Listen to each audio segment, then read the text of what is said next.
we're going to do an overview of the Abyssian faction. I want to mention a few things really quickly. First of all, as it is right now, we have every card. One of the things that I think makes DUELYST great is it has lots of cards to support various strategies at different rarities that are competitively balanced. To give you an example, if you want to say play, gosh, I don't play enough MTG to really comment perfectly, but like let's say maybe a Storm deck, because I know that's an archetype. Perhaps there's like especially certain lands or certain cards like Grape Shot, they're just expensive or hard to find or you don't have. And there's not really great substitutes for those. Like if you don't have Grape Shot or was it Tendrils of Agony, I think, you can't really play Storm. That's kind of your finisher. You need that card. Whereas DUELYST at a bunch of rarities and in the neutrals has lots of cards to support different strategies. So I'm going to be analyzing these cards to the best of my ability. Keep in mind that when I say, well, this is good, and maybe you would play it, it's great when you're in like a free-to-play mode where it's like, well, okay, I can't play the perfect 3 of where I play, 3 of the Curve Topper 666 and the 3 of, Mythic Rare 766, but I've got this guy instead or this guy or whatever, and you'll see when I get there. The other thing I'm going to point out, because it makes talking about Abyssian easier, since they're all about spawning things and then killing them to gain value, this card is going in almost every single deck. Control, whatever. 3 of this. You summon 3 joined Wraithlings. Part of the reason is because of the brutal opening turn where you go second, you move forward, you spawn your first Wraithling on the first orb, and the second Wraithling next to that one, and then your third Wraithling on the second mana orb. And now you have 2 mana to play a 2-drop like Gloom Chaser. So now you have 5 bodies on the board, or 4 if you have another 2-drop on turn 1. Very powerful tempo play. Very, very good. Just keep in mind that card exists, so it's very easy for them to generate Wraithlings. And so Wraithling is a 0-cost 1/1 that, they summon all over the place. So, with that in mind, Darkfire Sacrifice. Destroy an allied minion. The next minion you play costs 2 less. This lets you rush out junk that you have no business rushing out. And it's a constant threat. Absolutely playable. Not even going to go into it. Abyssal Crawler, Shadow Creep. I will talk more about Shadow Creep later, but just know they're these little tiles. They can be dispelled, but otherwise they can't be removed. And they deal damage to whatever ends their turn on it. And the damage is equal to the number of Shadow Creep tiles on the board. 1 tile, 1 damage. 5 tiles on the board, 5 damage on each tile. So this is a very good 1-drop if you're playing Shadow Creep. I would probably not play it otherwise, but it's absolutely a 3 of in a Shadow Creep deck. Grasp of Agony is probably a 2 or 3 of. Abyssian has trouble sweeping. They have really good targeted removal, but sweeping is one of their weak spots. They're kind of reliant on creatures to sweep. So putting this on an enemy unit and then, say, summoning a Saberspine Tiger from hand, the neutral 3 mana 3/2. So you drop, kill that, and then it explodes and then kills everything around it and also hopefully burns their general for 3. Summon a Wraithling whenever you deal damage to something. I don't know what this goes in. I gotta be honest. Even if budget decks, I probably wouldn't run this. There's probably something better to put this in. It's just not very good. Void Pulse, absolutely 3 of in anything control. The short rule for DUELYST 2 is health is control. If you want to play late game cards, then you need to survive to late game, and to survive to late game, you need to play healing cards. Now, don't play this for the 2 damage. Play this for the 3 health, unless it kills, of course. So don't play this if you're at full health. But having 3 of these in your deck will just enable turns that get you out of lethal, that you have no business surviving, and now suddenly they're like, crud, my plan was to kill you next turn to not have to deal with your board, and now you're going to murder me. I have no idea if this is good. Obviously, this is like the one case where I could see maybe you care about this, but I mean, I could, again, in a don't have every card scenario, I could see playing this. In a have every card scenario, I'm pretty sure you don't touch it. I wouldn't hate to play this, but I feel like it would be easy for me to find neutral 2-drops that I'd rather play. Consuming Rebirth. Destroy an allied minion at the end of your turn, summon a copy of it on that space, give it +1/+1. Absolutely. There are definitely decks that will want to use this, basically synergizing around Dying Wish. I don't think this triggers Opening Gambit, but I gotta be honest, it should be tested. If it does, it's even crazier than I remember. For example, this means at 6 mana, you can drop the 4/4 for 4 that heals you for 4, and then Consuming Rebirth it, turn it into a 5/5 and heal you for another 4. Healing 8 in this game for 6 mana and having a 5/5 left over, absolutely worth it. And the fact, oh, well, it takes 2 cards. Well, you draw 2 cards a turn. That's fine. Demonic Lure, really good removal.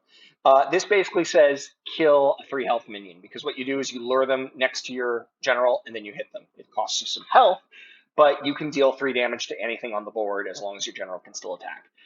It also can drag things onto Shadow Creep, which is rarely useful, or it can drag things to corners. So, like, if you're all fighting in the upper right and they drop some card that's, normal movement, like a lot of Lionar stuff, like they airdrop their big 5 guy right next to you, well, you just drag him to the other corner, and that's basically 2 mana removal. He's out of the game. It's going to be forever before he's relevant. I thought this was bad, and then I got murdered by it. So I gotta say, the +2/+2 for each Shadow Creep tile, I think he's absolutely valuable in a Shadow Creep deck. Don't know if he goes in the perfect have everything deck, but just having one of these already played and died, he's now a 3/3, which for 2 mana is above curve, fine. And in the late game, he can easily be like an 11/11. And what can happen is it's like, oh, he's a 3/3, whatever, and then they drop Shadow Nova, and now he's a 10/10 or an 11/11, something like that. So just know that this is probably worth playing in any sort of Shadow Creep deck. Gloom Chaser goes in almost every single Abyssian deck. It's just a really good 2-drop. Getting 3/3 worth of stats on 2 different bodies for 2 mana does everything Abyssian wants. So absolutely. Soul Shatter Pact. Give all allied minions +2. Again, in the don't have everything world, this absolutely was good. I use this as like a one-of finisher. Like I'd use one of these and one of these and one of the other things. So I basically still had 3 swarm finishers that all finished in a slightly different way. I'm not sure if it actually makes it into the have everything deck, but by all means, mess around with it. It's good in the sort of zoo swarm decks. Spectral Blade, actually good. Definitely in control decks, this is removal. It's your general gets 4 damage and can now kill those like 2/3s and 2/4s and take no damage for it. And you can also, race with this, beat the crud out of your opponent. It's not tremendous, but I would absolutely play this or consider playing it in almost any deck. Give a minion Death Watch +2/+2 for 3 mana. What happens is like, you've played a Wraithling Swarm, you get to untap with them, now they're active, and you give one Wraithling this, you crash the other 2 in, that's 2 damage right there, and then the other one comes in for 3, +2/+2, so in fact it's actually, 5. So now you've got a 5/5, well, a 5/3 when the general attacks back, and you've done 7 damage. That's like a basic case scenario. It obviously can get crazy really fast. Very good card. I would play this probably in a lot of decks. It's a little bit of a meta call, but this deals with some really important cards, like, I will show you this one right now, one of Songhai's best card, Lantern Fox. Every time you hit this, you give them a card, and it's a 3-mana creature. Well, that assassin is a 3-mana creature that kills that thing and doesn't give them a card for it. Absolutely a good card. Still a meta call, but I suspect you will want to put this in most of your decks. Great in Control, great in Zoo. Probably a 1 or 2 of, though. It's actually very hard to play this right. Knowing when to play it and how to burn down your hand enough to make this do what you want is kind of hard. So you might want to leave this out where you're learning, or only do a 1 of. And then as you get better, you'll figure out more like, okay, this is when I do want to play this. This is when I don't. These are the kinds of decks I wanted in. Destroy an ally minion, destroy an enemy minion in any sort of, zoo kind of thing. This is great. I wouldn't put it in every deck, like in a control deck. I'm probably not playing this because you're not always going to have a minion. But again, you can like very easily from hand. This is why one of the few reasons you like that 1-drop, because Abyssian, it's a 2/1, which is good stats on a 1-drop. And this turns this into 4 mana, kill a creature. Any creature, kill your guy, kill a creature, cool, done. Shadow Reflection, with the 3/2 for 3 rush creature that's neutral. This reads as 6 mana, do 8 from hand. That can be useful in burn and aggro decks. Again, probably not in any have everything deck, but I think this absolutely can fill important spots in less have everything decks. And also it's kind of removal. Again, making a Wraithling suddenly deal 6 damage is not something the opponent expects. Careful with this guy. He's okay in the minion spam decks because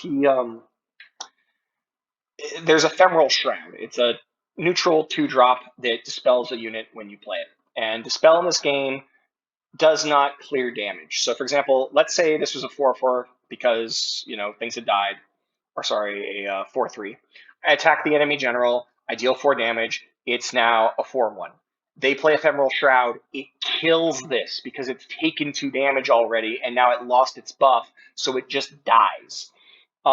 Don't over rely on this. I'm not sure if this goes in have everything decks, but it's not awful. So it's still worth playing, but maybe not in the have everything versions, which we're currently playing. This is just like Deathfire Crescendo in a slightly different way. Cash out all your units on the field by crashing them into the enemy general, because remember, the enemy general will counterattack. They all die. You get like 12 damage. You smack them in the face or clear something. Very good card. Wraithling Fury. Give it a Wraithling 4/4 flying. Probably not in have everything mode, but again, fills a nice curve in like Wraithling threat decks where like, well, I don't have the threats I want, but this is perfectly fine. You could play it. I would probably play something else. I probably wouldn't play more than 2, but it's not awful. Wraithling Swarm, 3 of every deck, not a question. Abyssal Juggernaut. I played him in Shadow Creep decks in my budget Shadow Creep control. I'm not sure if he goes in a Shadow Creep have everything deck, but you might want to mess with him. Note, anything with 3 attack as we start getting into these higher mana costs gets murdered by Plasma Storm. It's a Magmar 5 mana removal, kills everything with 3 or less attack. Gotta be careful. I am pretty sure this guy did not summon Wraithlings on spaces of the things he destroyed. He just destroyed everything and got really strong. So I remember him being trash. I'm not sure if that effect changes him. It seems like it certainly makes him good because there's a lot of ways that this deck could take advantage, or that this faction could take advantage of that. That said, the few times I've seen him play it, I haven't been impressed. So, grain of salt. Sorry, just checking on the dog that's snoring loudly next to me. Blood Moon Priestess. If you want to do a Wraithling spam deck, she is a core part of your strategy. Death. Whenever something dies, get more Wraithlings. You can drop her in the back and just kind of like send your little Zerg army in, and yes, each one attacks and dies. The next one spawns up, ready to go next turn. Has to be removed, otherwise you're going to start comboing off. Is kind of core to those decks. This is kind of your sweeper, and it sucks. The fully heal, like, a lot of these don't have a lot of health, and if they do have a lot of health and you heal them, you're not usually like trading a lot. The heal is really not a good effect, and deal 2 damage for 4 to everyone is so bad. I gotta say that I would probably not. I can't think of where I would play this. Maybe there's something out there, but I think this is a trap. Darkseid. If you're doing some weird low to the ground aggro thing that's gonna try and punish control decks and whatnot, absolutely, but probably a meta call, probably a 1 or 2 of tops. Nether Summoning. I have no idea. I don't remember if this existed before. If it did, I never played it. Maybe it's really good in control decks. It's just like an, oh my god, they're still getting value. I feel like it's kind of a win more. Again, you can play win mores in this game as one-ofs because there's reasons.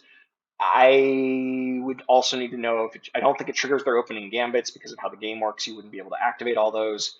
But, you might want to mess with it. I don't know how to use it.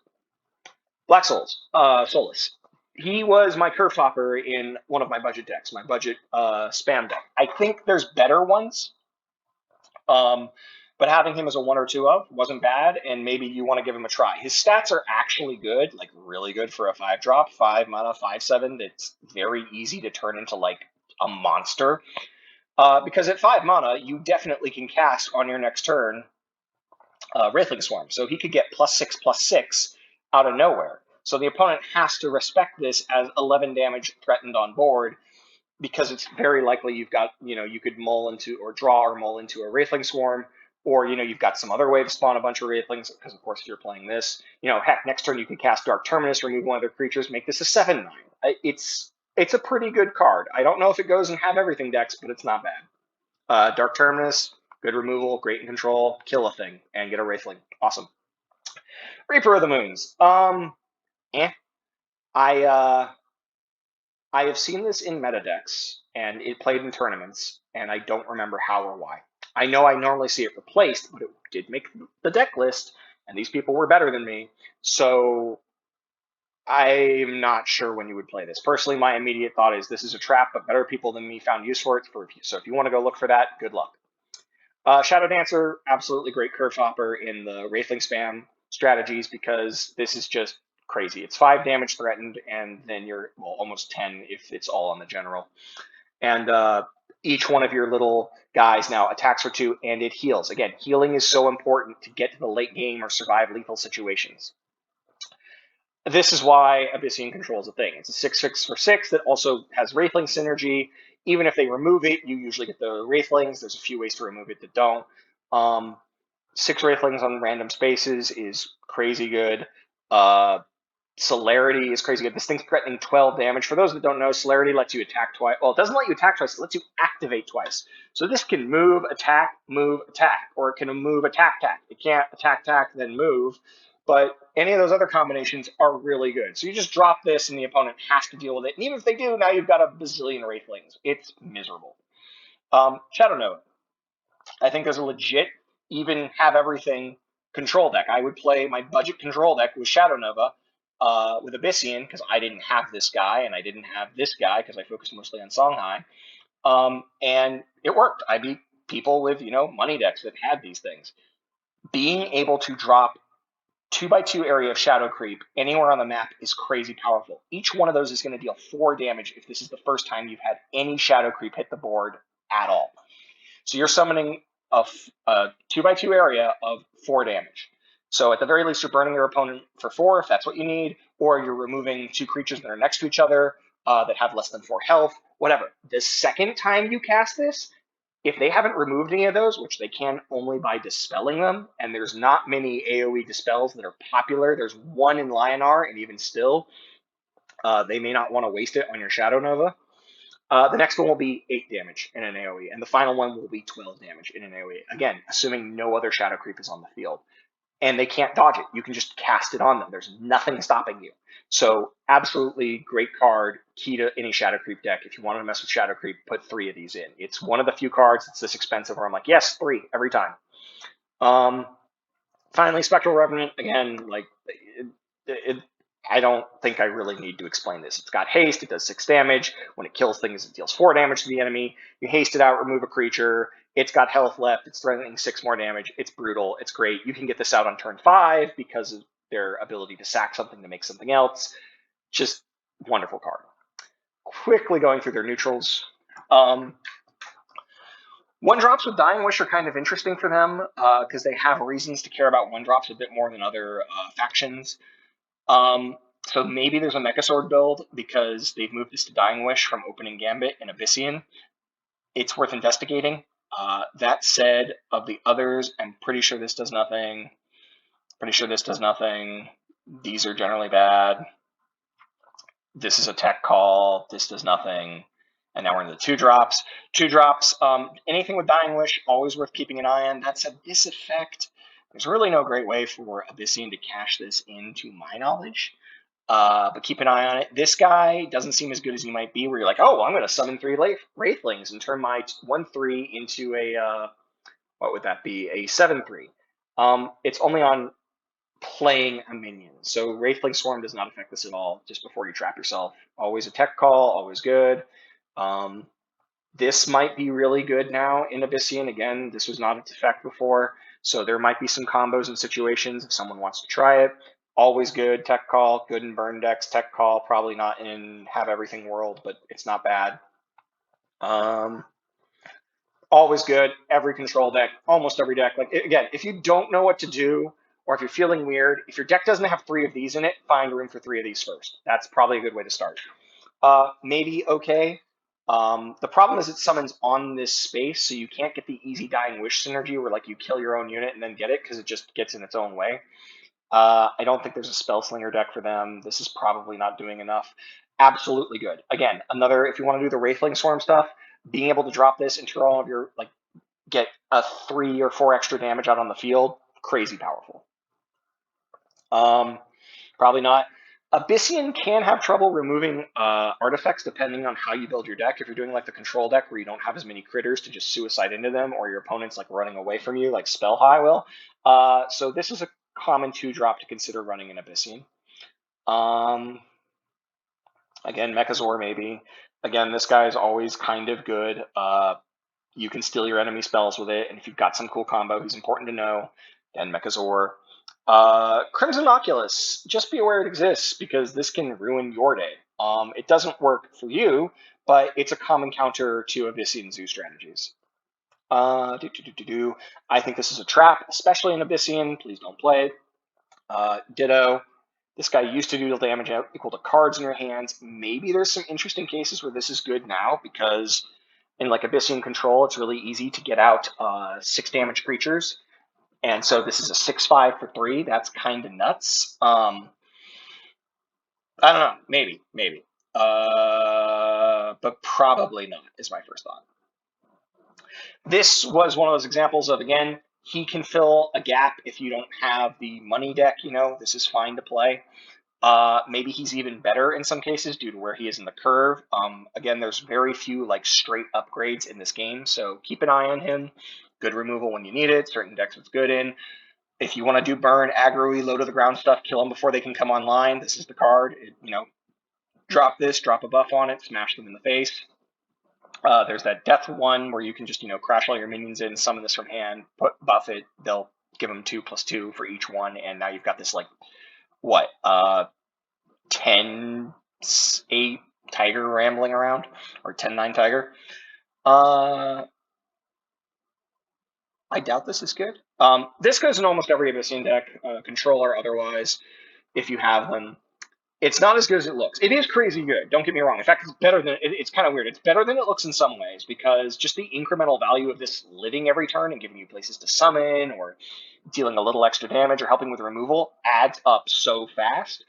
But this is also why I run Ephemeral Shroud in almost every deck, because Dispel gets rid of his BS statement that keeps him alive. So now he's just a 3-mana 1/1 that you dispel, and who cares? So just keep that in mind. If you're running these against better players, you might want to try and put them in places where they can't easily dispel him, because then he's useless. A lot of these are maybe interesting decks can be built around them, but I don't see any direct synergy. You might think this is good in Abyssian. It might be. I know there were decks that used to focus on this guy. I think it had a different stat line then. I think it's a little slow, and there's better ways to get lots of things on the field. That said, you play this, it's 2/2 on the board, and if they don't answer them next turn, it's, each one will double again. So now it's, 2, and now you have 4, and then 8, blah, blah, blah, blah, blah. So, maybe. Let's see here. I swear this used to do something else. Doltis might be better in Abyssian than other decks. He's usually a trap. This Tombstone is not that great. But summoning it on a random space nearby your general, not where he's standing, means that you can use that Abyssian card to force trigger this. Like you go in, you attack. Well, the problem is you attack and he dies. But assuming somehow he doesn't die, you do 6 damage. Then you buff him. He summons a Tombstone, resummons in his spaces. I think it's a 7/3, and now he's even better. Absolutely. Especially if the Death Wish resummon thing triggers this. It's crazy, because then it's a 6-mana, play this, heal 4, kill it, make it a 5/5, and heal another 4. That's everything Control wants. If that doesn't work, you still play this, because Control wants 4 health. It doesn't go in non-Control decks, but in Control decks, put 3 of these in first thing. Good as a sweeper. Again, they have trouble sweeping, so this can help set those up, so keep that in mind. Obviously, it's not a crazy sweeper, but they can do some stuff with it. I see this guy going in a lot of gimmicky nonsense, because I'm pretty sure this is a new effect and not what he was. I would say it probably doesn't work well in Abyssian, but hey, what do I know? Maybe you rush out those control monsters and then duplicate them, and now you're playing little, celerity 1/1s that when they die summon a zillion things. Food for thought. Again, Math Dispel if you want it. Again, Arcanist nonsense. I don't know. Probably none of this.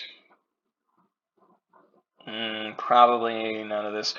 Again, I think this guy goes in the I don't have everything, but he works because I need a curve topper, and getting more bodies is good because I'm doing the Death Watch combo stuff where when everything dies, as long as something else lives, it gets buffed to ridiculousness and kills you. So you might want to experiment with him while we have everything.